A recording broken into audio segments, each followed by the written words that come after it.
Hi everyone, welcome back. As the title suggests, we've got a look at the new Ridgeline Warrior boot. They're still in the box. I've opened the box, I've had a look at them in the box, but they haven't come out of the box. This is literally the first opportunity that I'm giving you, as well as myself, to have a look and a first impression about these new boots. These are the high cut Warriors. There is a similar boot which is more low cut called the Apache, but I've gone for the higher cut boot on these ones. So it literally is just the first initial impressions on the quality, the materials, the finishing, so on and so forth. The reason that I'm doing this, instead of wearing them for a couple of 100 miles and then showing you them after they've been worn in, is that it almost kind of gives me a chance to give you a bit of a buyer's journey. And the same as if you were going into a shop, picking them up off the shelf, having a little look, you'd still need to stick your foot in there and walk up and down and see how they feel.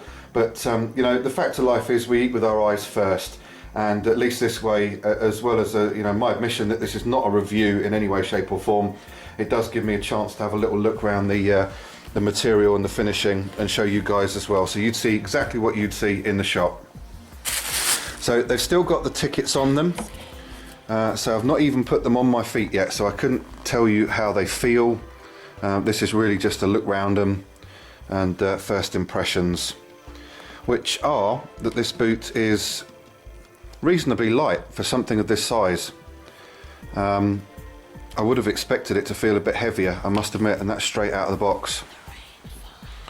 Let's have a look at a couple of the specs. Price range, first of all, it's an awful lot cheaper than a similar boot that I would expect to see with these kind of features.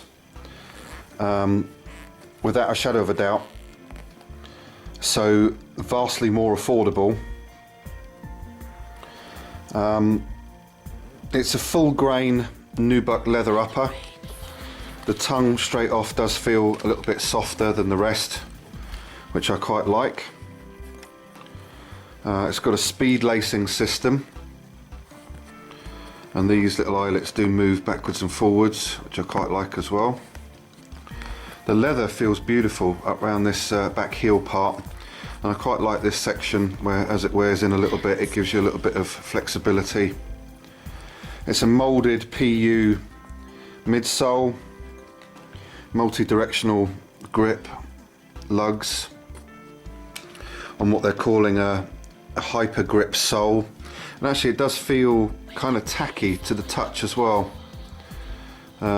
A lot of people are familiar with the other brand of soles, but not all of them are the same. I think there has been some difference in quality issues of those depending on how much you pay for a pair of boots, but we'll see how they stand up. 200 grams thin insulated lining, fully seam sealed waterproof lining, and I think that goes by the name of HydroGuard. So all in all, pretty impressive boot.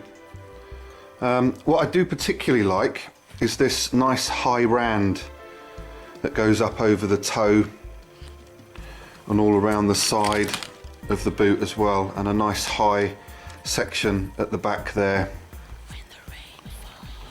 And I'll show you on my old pair of boots what I mean by that. And these are a cheap budget pair. You can see where a lot of kneeling down, feet on the floor. On a reasonably cheap budget pair, the rand is quite low, and I tend to find that on a lot of boots as well. These look like, as I say, similar high leg type of boots, but are much more affordable, but still very, very high quality. And if it's anything like the other Ridgeline gear, I mean, everybody that watches my channel knows I'm a big fan of Ridgeline gear, and that goes from their high performance range, the waterproof, windproof, through to the performance range, and underneath with the igloo top, the pintail smock. I'm a huge fan of Ridgeline, and I make no apologies for that whatsoever. And this really is a chance to sort of show you these straight out of the box, as I say. I won't hide behind these. This will be an honest opinion of how they perform, and they're going to do a fair few miles next week. We're going to be going up mountains, through valleys, walking through streams, some gravel paths, all those sorts of things. So I will do another video after that holiday and just see how they pan out, and I'll give you my honest opinion on them. So that's the first look, Ridgeline Warrior boots. Really looking forward to trying those out. Got a couple of days before I go away to wear them in, and we'll see how they get on. In terms of the sock system, I'm just going to be wearing a pair of Bridgedale hiking socks. I'm not going for a very, very thin wicking pair of nylon socks or anything sort of underneath it. It will just be one pair of socks, and then I'll adjust from there depending on how they settle down and break in, just for anybody that might ask the question. So there you go, Ridgeline Warriors. Look forward to giving you an update on those.